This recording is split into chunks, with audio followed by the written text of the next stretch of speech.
네, 여러분 반갑습니다. 히키남이에요. 오늘도 오디오북을 읽으러 왔습니다. 다시 셜록 홈즈 시리즈고요. 제목은 신랑의 정체. 제가 예전에 읽어드렸던 빨간머리 연맹 다음에 있었던 사건입니다. 딱히 거기서 이어지는 내용은 없지만 이런 연대에 대해서 예민한 분들을 위해서 위에 링크를 보내드릴 테니까 빨간머리 연맹을 듣고 오시면 좋을 것 같습니다. 예전에 어떤 구독자분의 의견인데 셜록 홈즈 시리즈를 이렇게 시리즈 순서대로 읽어달라 하시더라고요. 유튜브를 1년 정도 하면서 제가 이때까지 준비했던 셜록 홈즈 시리즈를 모두 읽어버렸어요. 그래서 제가 오디오북을 쉬고 있을 때 새로운 시리즈 물들을 이렇게 수집해서 왔는데 이제부터는 시리즈 순서대로 읽어드리겠습니다. 네, 그래서 오늘 가지고 온 사건은 신랑의 정체. 듣고 마음에 드셨다면 구독과 좋아요 버튼, 하고 싶으신 말씀은 댓글로 부탁드릴게요. 그럼 시작하겠습니다. 제1장 신부가 의뢰해온 사건. 베이커가의 하숙집에서 벽난로에 앉아있을 때 홈즈가 나에게 이야기를 걸어왔다. 여보게 왓슨, 인생이란 것은 인간의 머리로는 다 헤아릴 수 없을 정도로 묘한 것 같아. 만일 우리가 지금 서로의 손을 잡고 저 창문으로 빠져나가 이 대도시 위를 날아다니면서 여기저기 지붕을 살며시 벗겨내고 그 밑에서 이루어지고 있는 야릇한 인생극을 볼 수 있다면 과연 어떨까? 거기에 비하면 소설 같은 건 줄거리가 단순하고 결과도 뻔하거든. 홈즈는 의자에서 일어나더니 열린 커튼 사이로 어둡고 흐린 런던 거리를 내려다보았다. 그러던 그가 다시 입을 열었다. 어라? 저기 저 아가씨는 나를 찾아온 손님이구만.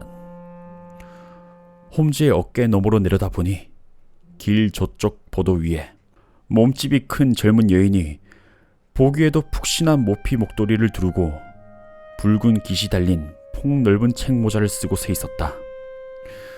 여인은 화려하게 차려입은 몸을 앞뒤로 흔들면서 장갑의 단추를 매만지다가 주저하는 기색으로 이쪽 창을 올려다보는 것이었다. 그러다가 마침내 마음을 정한 듯 곧장 길을 건너기 시작했다. 곧 현관의 초인종이 울렸다. 홈즈는 담배 꽁초를 벽난로 불 속에 던져 넣으며 말했다. 저런 모습은 전에도 본 적이 있네. 길거리에 서서 망설이는 것은 반드시 애정문지로 찾아오는 손님이지. 상의는 하고 싶지만 사연이 복잡하게 얽혀 있어서 상대방이 이해해줄지 자신이 없는 걸세.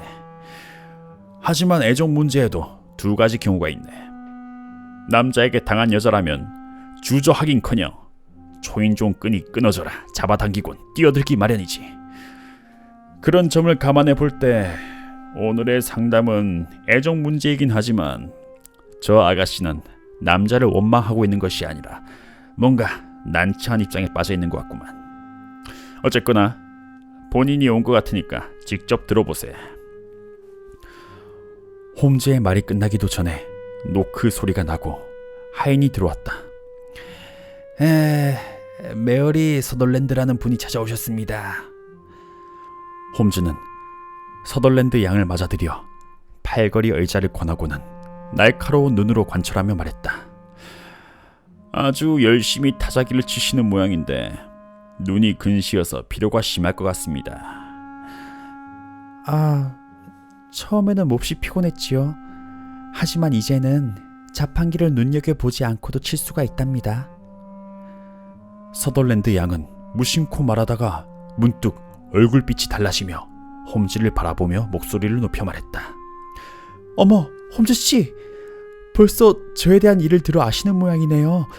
그렇지 않고서야 어떻게... 홈즈는 웃으며 말했다. 아유, 걱정 마십시오.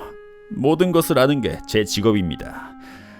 다른 사람 같았으면 그냥 보아 넘기는 것도 난 세심하게 관찰하는 훈련을 쌓아둔 덕분에 알 수가 있었죠. 내가 그런 사람이 아니라면 아가씨는 나에게 상의하러 오지도 않았겠지요. 네, 실은 에서리지 부인의 소개를 받고 찾아왔습니다. 에서리지 씨가 행방불명이 되었을 때 경찰조차 어디에서 죽은 모양이라고 포기했을 때 선생님이 쉽게 찾아주셨다 하더군요. 저 홈즈 씨, 저도 꼭 좀 도와주셔야겠어요. 전 부자는 아니지만 타이핑으로 버는 수입 외에도 유산으로 한 해에 100파운드씩 들어오니까 호즈머 에인즐 씨의 행방만 찾아주시면 섭섭하지 않게 살해하겠습니다. 그런데 이렇게 경황 없이 상의하러 온 이유는 무엇입니까? 홈즈가 양쪽 손가락을 깍지 끼고서 천장을 바라보며 물어보자 서덜랜드 양의 얼굴이 다시 한번 놀라운 표정이 스쳤다. 네, 맞아요. 저 정말 정신없이 뛰어왔어요. 실은 윈디 뱅크 씨가 이분은 저의 아버지예요. 너무나 태평하게 계시는 바람에 제가 화가 나서 이렇게 달려온 거예요. 사람이 자취를 감추었는데도 경찰에 신고도 하지 않고 그렇다고 선생님께 상의해 볼 생각도 없는 거예요. 아무런 대책도 세우지 않고 그저 말로만 걱정하지 말라니 정말 참을 수가 있어야죠. 홈즈가 물었다. 지금 아버지라고 했는데 성이 다른 걸 보니까 양아버지인가요? 네, 그렇습니다. 아버지라곤 부르지만 나이를 따지자면 저보다 5살 위일 뿐이라서 정말 어색하기 짝이 없어요. 그래, 어머니는 아직 살아 계십니까? 네, 살아 계십니다.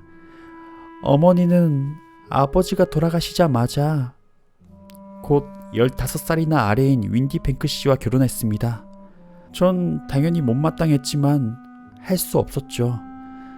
돌아가신 아버지는 토트넘 코트 길에서 상당히 규모가 큰 설비 가게를 하셨습니다.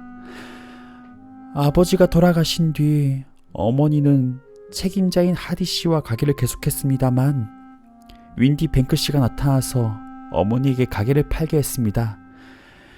그는 그때 술 회사의 외판원을 하고 있었는데 보통 수단이 좋은 게 아니었어요. 그 가게를 4,700파운드에 처분한 모양인데 정말 아버지가 살아계셨다면 그렇게 헐값에 넘기진 않았을 겁니다. 난 이 아가씨의 사건과는 연관이 없는 것 같은 집안 이야기에 홈즈가 짜증을 내지 않을까 은근 걱정되어 그의 기색을 살펴보았으나 웬걸 그는 아주 열심히 귀를 기울이고 있었다. 그럼 아가씨의 유산에 의한 수입이란 것은 그 가게를 판 돈에서 나오는 겁니까? 아니요, 그건 전혀 다른 돈이에요. 뉴질랜드에 사시던 네드 삼촌이 저에게 남겨준 거예요.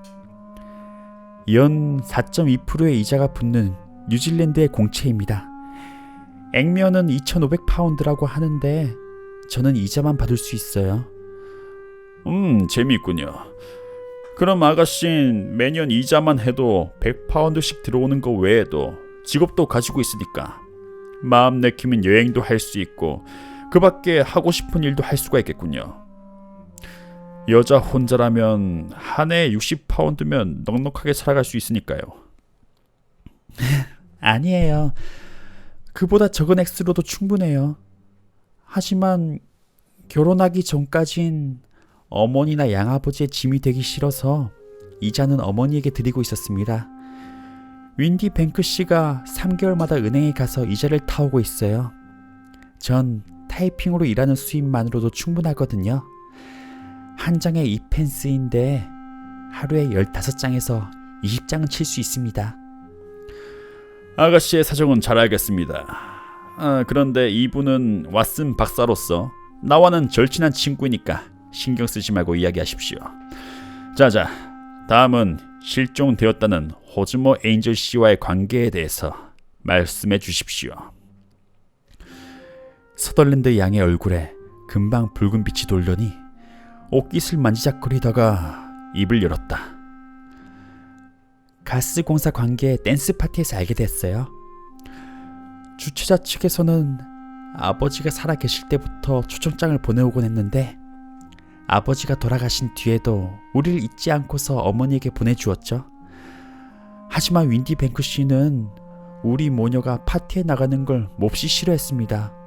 아니, 파티뿐만이 아니라 사람이 모이는 곳이라면 어디든지 참석하는 걸 반대하는 거예요. 하지만 전 그때 파티에 나가기로 결심했어요. 저를 못 나가게 할 권리가 양아버지에겐 없으니까요.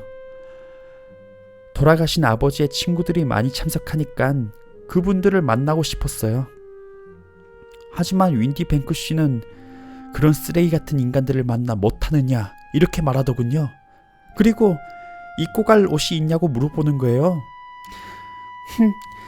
저라고 해서 파티에 입고 갈 변변한 옷 한 벌 없을 거라고 생각했다면 큰 오산이지요. 장롱 속에는 한 번도 입지 않은 새 빌로드 드레스가 있었거든요. 마침내 도저히 저를 못 가게 할 수 없다는 걸 알자 윈디 뱅크씨는 마음대로 하라고 소리치고는 프랑스에 볼 일이 있다고 하면서 집을 나갔죠. 그래서 저와 어머니와 가게 책임자인 하디씨 이렇게 셋이서 파티에 갔습니다. 바로 거기서 호즈머 에인절씨를 만나게 된 거예요. 윈디 뱅크씨가 프랑스에서 돌아와서 그 이야기를 듣고 혹시 좋지 않은 내색을 하지 않던가요? 아니요, 뜻밖의 기분이 좋았어요. 피식 웃고는 여자라는 것은 어차피 말려도 소용이 없어 이렇게 말했던 것을 기억하고 있어요. 하하, 그렇습니까? 어쨌거나 아가씨는 그 가스 공사 관계 댄스 파티에서 처음 호즈머 에인절씨란 청년을 알게 되었다 이거군요. 네, 그날 처음 만났습니다. 그리고 다음날 우리 집으로 찾아온 뒤에도 몇 번 만났고요. 두 번은 공원을 함께 산책하기도 했어요. 하지만 윈디 뱅크씨가 프랑스에서 돌아오자 그는 우리 집에 올 수가 없었습니다. 아니요, 왜입니까? 윈디 뱅크씨가 그런 걸 아주 싫어했거든요. 그분은 손님이 드나드는 것을 아주 질색했어요. 여자 식구끼리만 지내는 것이 제일이래요. 그렇다면 저도 결혼을 해서 식구를 가져야겠다고 대들었죠. 호즈머 에인절씨는 그런 일이 있은 뒤 아가씨를 만나려고 하지 않았나요? 아니요. 실은 윈디 뱅크씨가 일주일 뒤에 다시 프랑스로 가게 되었기에 호즈머는 편지로 그때까진 서로 만나지 않는 게 좋겠다 이렇게 연락했어요. 그 일주일 동안 그분은 매일처럼 편지를 보내왔고 전 매일 아침마다 직접 우편함에서 편지를 꺼내왔기 때문에 윈디 뱅크씨는 거기에 대해서는 모르는 것 같았습니다.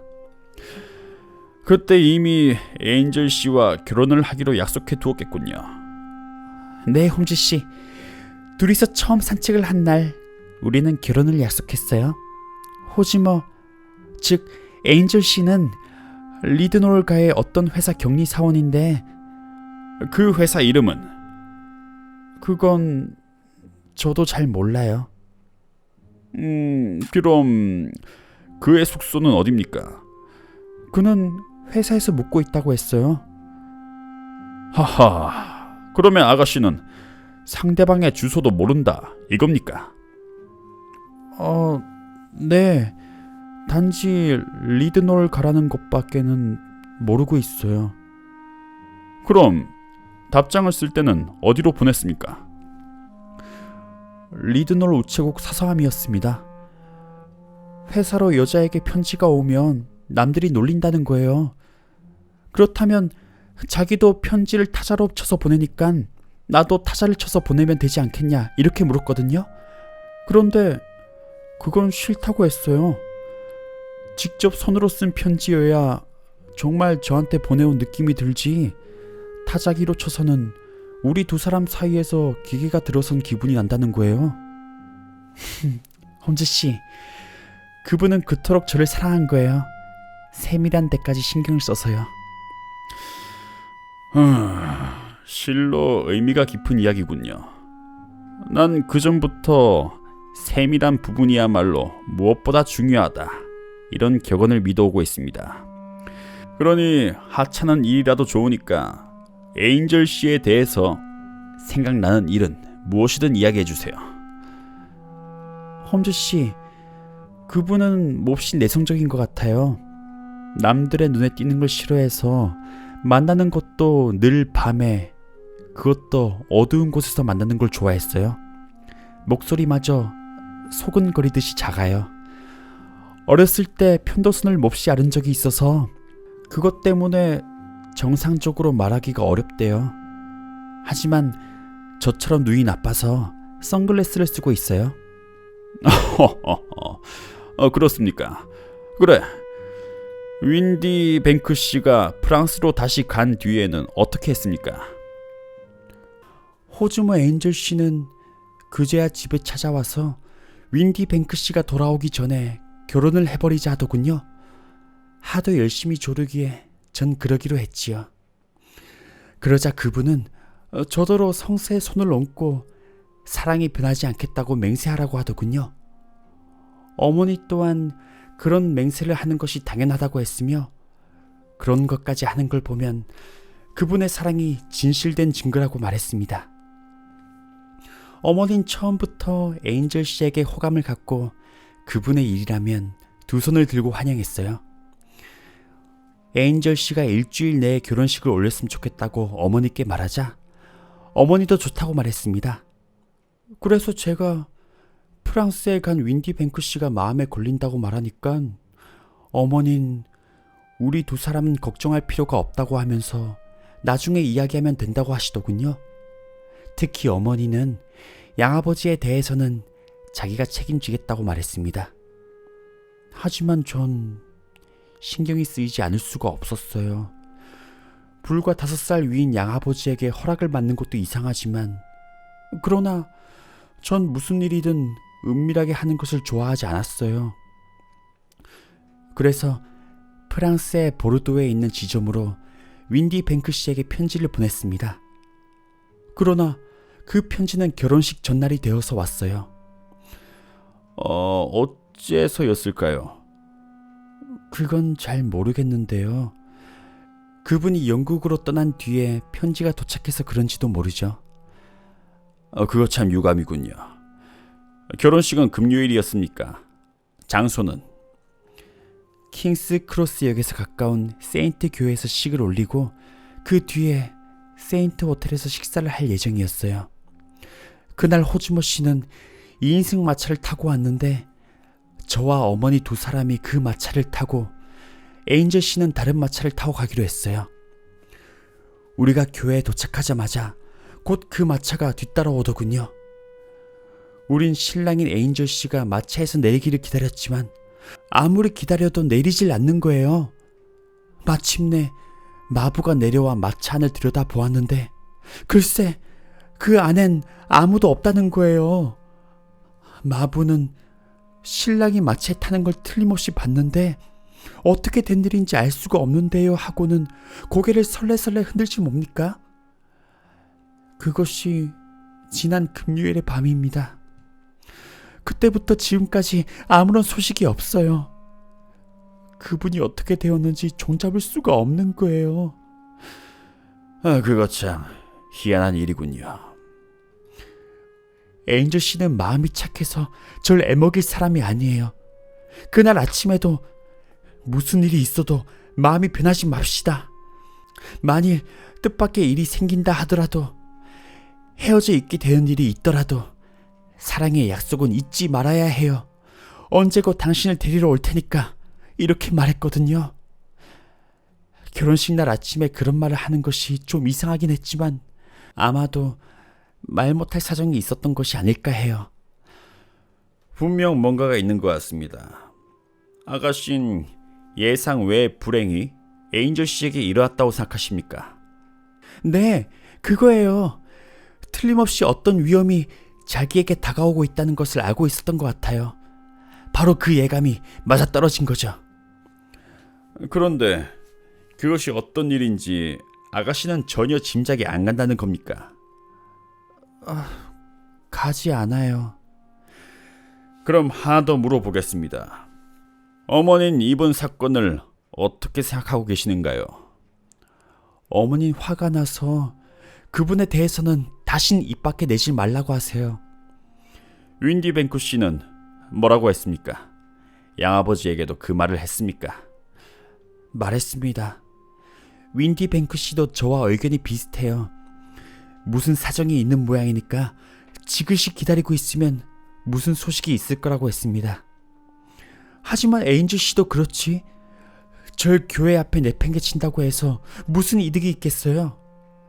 혹시 그분이 저에게서 무슨 돈을 빌렸었다던가, 그리고 결혼을 하면 제 재산이 자신의 것이 된다면 몰라도 말입니다. 하지만 에인즐 씨는 돈에 관해서는 깨끗한 분으로 단 1실링도 제 돈을 못 쓰게 했습니다. 그런데 왜 자취를 감추었을까요? 하다못해 왜 편지를 한 장 보내지 않는 걸까요? 생각하면 할수록 미칠 것만 같아요.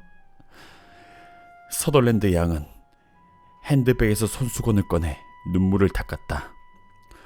홈즈는 자리에서 일어나며 말했다. 네, 조사해드리겠습니다. 나에게는 명백한 결과를 밝혀낼 자신이 있죠. 그러니까 나에게 맡기고 아가씨는 더 이상 아무것도 생각하지 말길 바랍니다. 특히 호주머 에인즐 씨에 대한 미련을 깨끗이 버리십시오. 그 사람은 아가씨 앞에서 사라진 것이니까요. 그럼 전 다신 그분을 만날 수 없나요? 그럴 겁니다. 그럼 그분은 어떻게 되었을까요? 그 문제는 나에게 맡겨주십시오. 그보다 에인즐 씨의 정확한 인상을 알려주십시오. 그리고 그에게서 온 편지도 보여준다면 도움이 되겠습니다. 전 지난 토요일 크로니클 신문에 사람을 찾는 광고를 냈습니다. 이것이 그것을 오린 거죠. 여기에 그분의 인상이 나와 있습니다. 그리고 편지는 4통을 갖고 왔습니다. 됐습니다. 그리고 아가씨의 주소는 어디지요?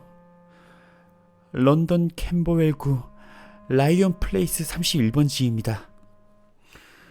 에인즐 씨의 주소는 모른다고 하셨고 윈디 뱅크 씨의 직장은? 펜처치가에 있습니다. 주류 도매업을 하는 웨스트하우스 마뱅크사의 외무사원이죠.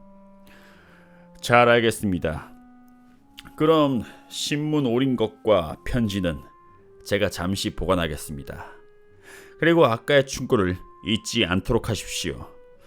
이 사건에 대해선 더 이상 심각하게 생각하지 말아야 합니다. 홈즈 씨, 여러 가지로 감사합니다. 하지만 에인즐 씨와의 약속을 저버릴 수는 없어요. 그분이 다시 저에게로 돌아오길만을 언제까지고 기다릴 생각입니다. 서덜랜드 양의 때묻지 않은 마음에 난 감동을 느꼈다. 서덜랜드 양은 신문의 광고 조각과 편지 4통을 테이블 위에 놓고는 일이 있으면 언제라도 연락해달라며 눈물을 닦고 돌아갔다. 2장 왓슨 박사의 추리. 서덜랜드 양이 돌아간 뒤 홈즈는 팔짱을 끼고 발을 쭉 뻗곤 천장을 바라보며 생각에 잠겨 있었다. 그러다가 잠시 뒤 담뱃재로 얼룩진 도자기 파이프를 집어들곤 거기에 불을 붙여 푸른 연기를 내뿜으며 나에게로 얼굴을 돌리더니 입을 열었다. 그 아가씨는 연구해 볼 만한 가치가 있어. 사건 그 자체보다도 그 아가씨가 더 흥미가 있었네. 그래, 사건 자체는 별것이 아니야. 내 참고 서류처를 뒤져보면 알겠지만 똑같은 예가 있어. 1877년 햄프셔 군의 앤도버에서 같은 일이 있었고 네덜란드의 헤이그에서도 작년에 비슷한 사건이 있었네. 오늘의 그 사건도 낡은 수법이지만 두어 가지 새로운 점도 엿보이더군. 하지만 무엇보다도 그 아가씨로부터 더 많은 것을 배울 수 있었네. 저는 그 아가씨에 대해서 내가 모르는 여러 가지 일을 꿰뚫어 본 모양이군. 자네가 몰랐다기보다는 주의력이 부족했다는 것이 옳겠지. 봐야 할 곳을 보지 않았으니까. 중요한 것은 모르고 넘어가게 되지. 옷소매 주위나 손톱 그리고 구두끈 같은 것에서 굉장한 결론을 끌어낼 수 있다는 것을 자넨 무심코 지나친 걸세. 어쨌거나 자넨 그 아가씨의 겉모습에서 어떤 것을 알 수 있었는지 들려주겠나? 글쎄, 쥐색의 책 넓은 밀짚 모자에 붉은 깃털 하나를 장식하고 있었지.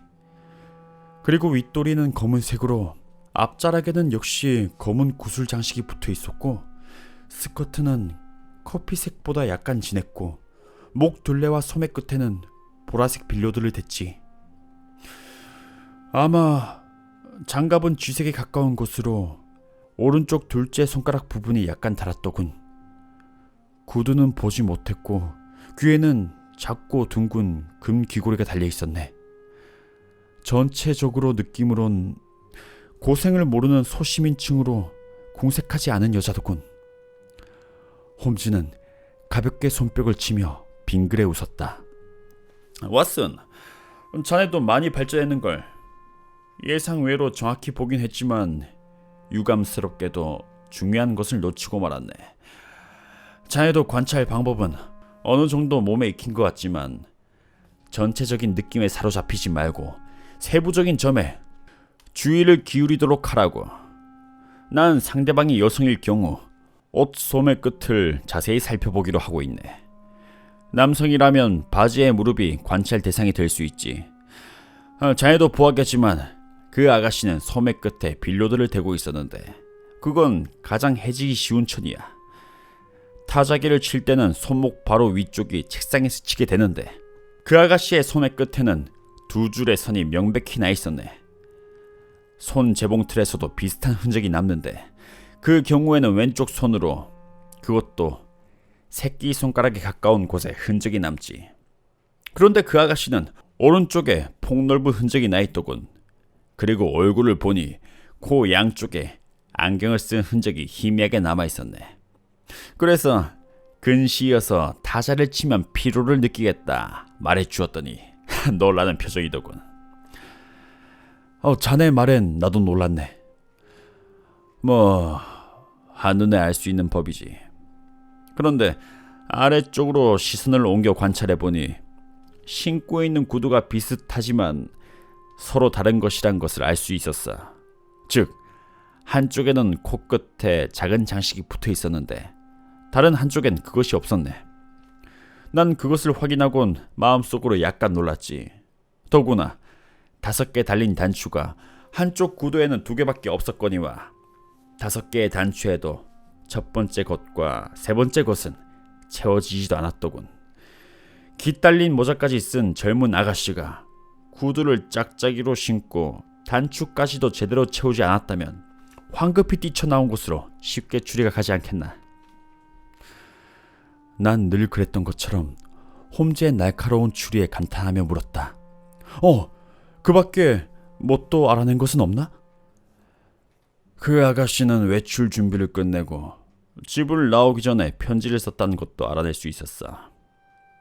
오른쪽 장갑의 둘째 손가락 끝에 달아서 작은 구멍이 있었다는 것을 자네도 본 모양이지만 그 부근에 잉크 자국이 있었다는 것을 못 본 모양이지. 급히 편지를 쓰려고 펜을 너무 깊이 병에 넣었던 것 같아. 그리고 손가락에까지 잉크가 묻은 것으로 보아 오늘 편지를 쓴 것이 틀림없다고 생각하네. 아주 초보적인 관찰 방법이지만 이런 식으로 하나하나 생각한다면 흥미있는 일이 아닌가. 어쨌거나 일로 되돌아가세. 우선 신문 광고에 냈다는 호주모 에인절의 인상서를 읽어주지 않겠나. 난 신문을 오린 쪽지를 집어들었다. 찾는 사람 란에 실린 광고 내용은 다음과 같았다. 14일 아침 호주모 에인절이란 남자가 행방불명임. 키 170cm가량. 뼈대가 굵으며 혈색은 나쁜 편. 머리칼은 검고 한복판이 약간 벗겨졌음. 검고 풍성한 콧수염과 턱수염이 인상적임. 행방불명 당시 복장은 검은색 예복 차림에 조끼에는 금으로 된 시계줄을 늘어뜨리고 회색 바지를 입고 있었음. 리드놀가의 어떤 회사 사원이라고 함. 그분의 주소를 알려주시면. 그만. 그걸로 됐네. 홈즈는 나의 낭독을 중단시키고 이번엔 에인절의 편지를 살펴보며 말했다. 편지는 극히 단순해. 에인절에 대해서 알아낼 것이 아무것도 없더군. 그러나 한 가지 두드러진 점이 있네. 그걸 알면 자네도 놀랄 거야. 모두 타자기로 쳤구만. 서명까지 타자기로 쳤어. 이것 보라고. 편지 끝에 호주머 에인젤이라고 타자기로 쳤지 않은가. 날짜는 정확히 밝혔으면서도 주소는 모호하게 리드놀이라고만 썼어. 왜 서명을 펜으로 하지 않았을까? 이건 중요한 의미를 갖고 있네. 사건의 열쇠가 될 만하지. 그래? 자넨 이 서명을 왜 타자기로 찍었는지 짐작이 안 가나? 부끄럽지만 잘 모르겠는걸. 결혼 약속을 이행하지 않는다고 고소를 당할 경우 자기는 서명을 한 일이 없다는 걸 구실 삼으려고 그랬을까? 아니, 그런 것이 아닐세. 하여간 이제 내가 편지를 2통 쓸 참인데 그걸로 이 사건은 해결이 날 걸세. 한 통은 런던 중심구에 있는 어떤 회사로 보내고 다른 한 통은 서덜랜드 양의 아버지인 윈디 뱅크에게 보내어 내일 오후 6시에 와달라고 부탁하는 내용이지. 이 사건은 사나이끼리 결말을 내는 것이 좋을 것 같아. 자, 왓슨 박사. 답장이 올 때까지는 할 일이 없으니까 이 별 볼 일 없는 사건은 그만 덮어두기로 하게나. 난 홈즈의 예리한 추리와 남다른 정력을 깊이 믿고 있었으므로 이 묘한 사건의 조사에 관해 홈즈가 그만큼 자신을 갖고 여유만만하게 대처하는 것을 보자 그에겐 이미 확실한 전망이 선 것으로 생각됐다. 난 곧 파이프를 물고 있는 홈즈를 남겨두고 집으로 돌아왔으나 내일 저녁 그곳으로 갈 때는 메어리 서덜랜드 양의 사라진 신랑의 정체가 밝혀질 것이란 점을 믿어 의심치 않았다. 제3장 신랑의 정체. 난 그 무렵 상당히 중환 환자를 맡고 있었기 때문에 이튿날은 하루 종일 그 환자에게 매달려 있었다. 가까스로 틈이 난 것이 오후 6시경이어서 이 묘한 사건의 해결을 보는 장면에 입회하지 못하는 것이 아닌가 걱정하며 지나가던 마차를 집어타고 베이커가로 달려갔다. 그러나 도착해 보니까 홈즈는 그 호리호리한 몸을 팔걸이 의자에 파묻고 잠들어 있었다. 방 안에는 약병과 시험관이 여기저기 널려 있었고 짜릿한 염산의 냄새가 풍기고 있었다. 하루 종일 취미인 화학 실험을 하고 있었던 것이 틀림이 없다. 난 실눈을 뜬 그에게 물었다. 어때? 사건은 해결되었나? 홈즈는 잠이 덜 깼는지 엉뚱한 대답을 했다. 염화 바륨의 중환산염이었네. 아니, 화학 실험이 아니고 어제 괴사건 말일세. 그거. 그 사건이라면 두어 가지 그럴듯한 점도 있으나 괴 사건이라고까지 할 것은 없지. 이 범인을 올가놓을 법률이 없다는 것이 아주 유감이라네. 그럼 그 범인이 누구지? 왜 그 아가씨를 버렸을까? 홈즈가 대꾸하기도 전에 복도에서 무거운 발소리가 들리더니 노크 소리가 났다. 그 아가씨의 양아버지 윈디 뱅크가 왔네. 6시에 오겠다는 답장이 왔었지. 어서 들어오십시오. 들어온 사람은 30세 가량의 체격이 좋은 중간 키의 남자였다. 혈색이 좋지 않은 얼굴이었지만 깔끔하게 면도를 했고 그의 태도는 은근했지만 회색 눈이 찌를 듯 예리했다. 사나이는 우릴 눈부신 듯 힐끔 쳐다보곤 손때가 묻은 실크햇을 탁자 위에 놓고 가볍게 머리를 숙여 인사를 했다. 그가 의자에 앉자 홈즈가 입을 열었다. 안녕하십니까, 윈디 뱅크 씨. 이 타자기로 친 편지는 당신이 보낸 거죠. 6시에 오겠다는 내용이었습니다만. 네, 그렇습니다. 약간 늦어서 죄송합니다. 하던 일이 미처 끝나지가 않아서. 딸아이가 상의를 하러 다녀간 모양인데 아주 나쁘거러운 일이 생기고 말았습니다. 이런 집안 망신은 덮어두고 싶었는데 딸이 선생을 차뱉는 일에 대해서 난 반대를 했죠. 하지만 그의 성미는 아시다시피 아주 불같기 때문에 일단 작정한 일은 하고 만답니다. 하기야 선생은 경찰이 아니어서 약간은 마음이 놓입니다만 이런 가정의 일은 남에게 알리고 싶지 않은 것이 사실이지요.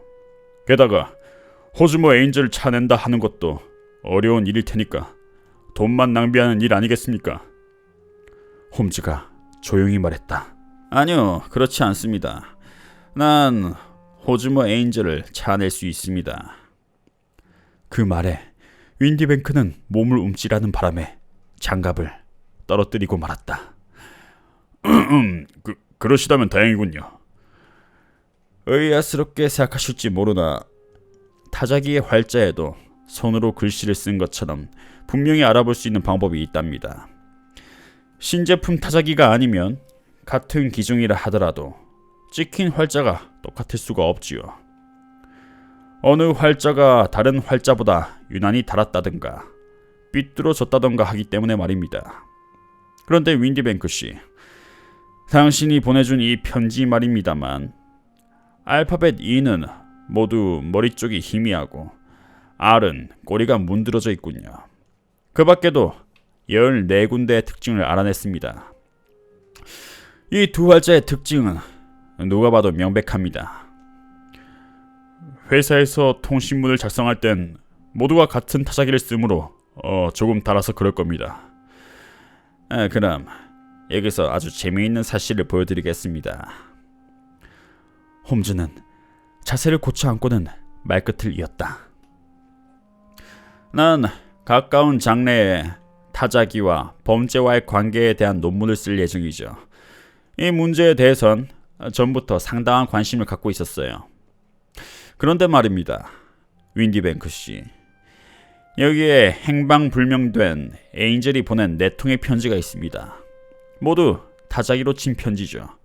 그런데 4통 모두 알파벳 E의 머리 쪽이 희미하고 아래 꼬리는 문드러져 있습니다. 더구나 확대경으로 보면 조금 전에 당신의 편지에 대해서 말씀드린 14가지의 특징도 관찰할 수가 있죠. 윈디 뱅크는 의자에서 벌떡 일어나더니 모자를 움켜쥐었다. 홈즈씨, 이런 잠꼬대 같은 이야기로 시간을 낭비할 수 없습니다. 에인즈를 찾을 수 있거든 차내십시오. 그리고 나에게 통지 바랍니다. 뭐 그러지요. 홈즈는 그렇게 대답하고 나서 문 쪽으로 걸어가 쇠를 채웠다. 자, 에인즈를 찾았으니까 알려드리겠습니다. 윈디 뱅크는 입술까지 새파래지더니 덫에 걸린 쥐처럼 사방을 돌아보며 외쳤다. 뭐라고요? 그자가 어디 있습니까? 홈즈가 차분하게 말했다. 흥분하지 마십시오. 도망갈 수는 없습니다, 윈디 뱅크 씨. 속임수의 진상은 뻔합니다. 자, 앉아서 이야기합시다. 윈디 뱅크는 핏기를 잃고 의자에 무너져 내리듯 앉더니 말을 더듬었다. 이건 범죄가 되지 않습니다. 홈즈가 고개를 끄덕였다. 대단히 유감스러운 일이지만 범죄가 되진 않습니다. 그런데 윈디 뱅크 씨, 이토록 간사하고 무자비한 장난은 처음 보겠습니다.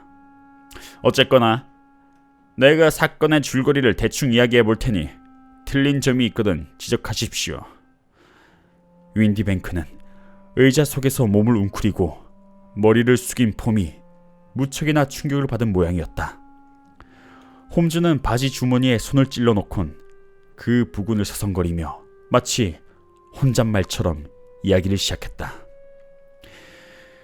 윈디 뱅크라는 사나이는 금전을 목적으로 자기보다 훨씬 나이가 많은 과부와 결혼했습니다.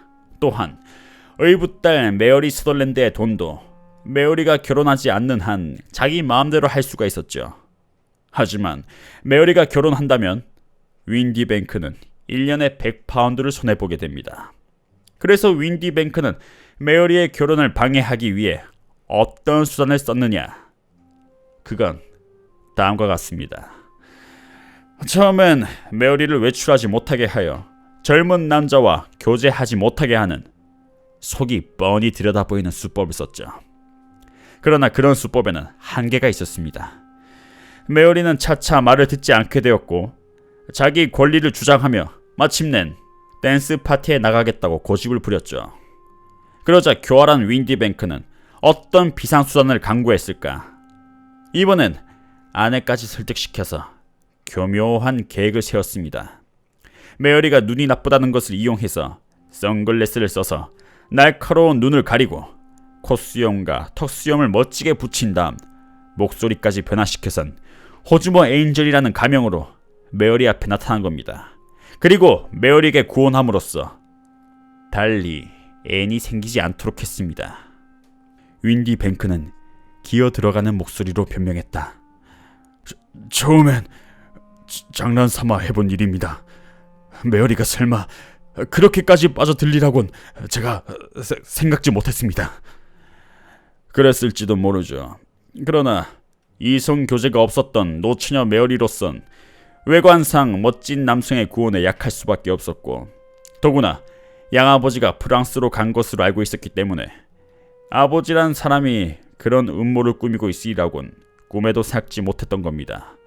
더구나 어머니까지 에인절을 지켜 세우는 판이니까 더욱 열중할 만도했죠. 이제 가장 바람직한 것은 이 연애를 극적인 형태로 끝내는 일이었습니다. 그렇게 하면 메어리의 마음속에는 에인절과 지냈던 추억이 뿌리 깊게 남게 되므로 한동안 다른 남자와 결혼할 생각을 하지 않게 되겠지요. 그래서 에인절은 메어리에게 성서를 걸고 변치 않을 사랑의 맹세를 시키고 결혼식 날에 무슨 일이 있을지도 모른다는 암시를 주었습니다. 즉, 윈디 뱅크는 메어리가 에인절에 대한 마음의 상처로 그가 혹시 다시 나타나지 않을까 하는 기대감으로 한 10년은 다른 남자와 결혼할 생각을 못하게 만들려고 한 겁니다. 윈디 뱅크는 메어리를 교회 앞까지 가게 하곤 자신은 마차의 한쪽 입구로 타서 다른 쪽 문으로 빠져나가는 낡은 수법을 써서 모습을 감추었지요. 어떻습니까, 윈디 뱅크 씨? 내 이야기가 맞아 들어갑니까? 홈즈가 이야기하고 있는 동안 윈디 뱅크는 어느 정도 마음을 진정시키곤 그 창백한 얼굴에 한 가닥 웃음까지 띠고 있었다. 홈즈 씨, 당신의 이야기는 그럴 수도 있고 그렇지 않을 수도 있습니다. 하지만 당신은 무척 예리한 사람이니까 잘 알고 있겠습니다만 지금 법을 어기고 있는 것은 내가 아니고 당신이란 것을 아셔야겠습니다.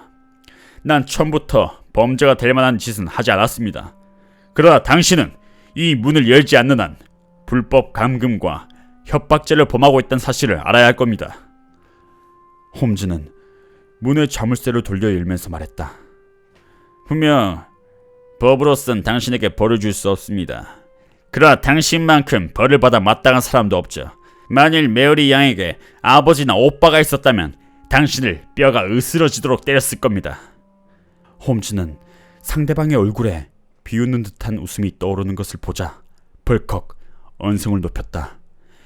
난 이런 부탁까진 받지 않았지만 여기 채찍이 있으니 한 여성의 분풀이를 해줘야겠어. 홈즈는 이렇게 말하며 벽에 걸린 승마용 채찍 쪽으로 다가갔다. 그러자 그 순간 윈디 뱅크가 후다닥 방 안을 뛰쳐나갔다. 그리곤 우당탕 계단을 달려 내려가더니 현관문이 덜컥 열렸다. 창 너머로 바라보니 윈디 뱅크가 거리 한복판으로 뒤도 돌아보지 않고 도망가는 모습이 보였다. 몹쓸 인간 같으니. 홈즈는 혀를 차며 말하곤 다시 의자에 돌아와 앉았다. 저 자는 저렇게 계속 나쁜 짓을 거듭하다간 언제고 교수대에 올라갈 만큼 무거운 죄를 지을 걸세. 하여간 이번 사건은 약간 흥미로운 부분이 있었어. 난 자네의 추리 과정을 속속이는 모르고 있는데. 그런가. 호주머 에인절이 어떤 명백한 목적이 있어서 수상한 행동을 취했을 것이란 점은 처음부터 짐작하고 있었네. 또한 메어리 양의 이야기를 듣고 보니 이번 사건의 실제적인 득을 보는 것은 양아버지밖에 없다는 것도 분명했지. 그런데 이 두 남자가 결코 동시에 나타나지 않고 한쪽이 나타날 땐 다른 한쪽이 어떤 구실로 모습을 드러내지 않는다는 사실이 의미심장했어. 또한 에인전이 선글라스를 쓰고 멋진 수염을 달고 있다는 사실로 곧장 변장이란 사실을 알아챌 수 있었지. 서명까지 타자기로 친 것은 자기의 필적을 메리가 알고 있으므로 손으로 쓰면 에인절의 정체가 드러날지도 모른다는 계산이었어. 이러한 요소를 종합해보면 나의 추리는 확신으로 굳어질 수밖에 없었던 걸세. 그런데 증거는 어떻게 잡았나? 일단 범인이 누구란 확신이 서면 증거를 갖추는 일은 쉬운 거라네. 그래서 신문 광고에 낸 인상서에서 변장에 흔히 쓰이는 선글라스와 수염 따위를 제거해서 보았지. 그리고 나머지 인상을 써서 윈디 뱅크가 다닌다는 주류 회사에 외무 사원 중에 이런 사람이 있느냐는 문의 편지를 보냈지. 한편 난 평소부터 타자기 활자에 대한 것을 알고 있었기 때문에 한 통은 그 주류 회사의 주소로 윈디 뱅크에게 이곳에 와줄 수 있냐는 그런 편지를 보냈어. 그러자 오겠다는 내용의 타자기로 친 회신을 보내왔기에 이걸 대조해보니 에인절의 연애 편지를 친 것과 같은 타자기를 사용했다는 것을 알 수 있었어. 한편 그 주류 회사로부터도 답장이 왔는데 조회한 사람은 본사의 제임스 윈디뱅크입니다 라는 내용이더군. 그걸로 만사 해결이 아닌가. 서덜랜드 양은 어떻게 하지? 진실을 알려줄 수밖에. 그 아가씨로서는 속히 마음을 정리하고 새로운 결혼 상대를 만나는 것이 행복한 일이 아니겠는가. 네, 여러분, 이렇게 해서 신랑의 정체 끝까지 읽었고요. 다들 재밌게 들으셨으면 좋겠습니다. 네, 이번 이야기는 저도 재미가 있었기 때문에 아주 즐겁게 작업할 수 있었어요. 모두 들어줘서 고맙고요. 마음에 드셨다면 구독 부탁드립니다. 네, 그러면 모두 잘 자요.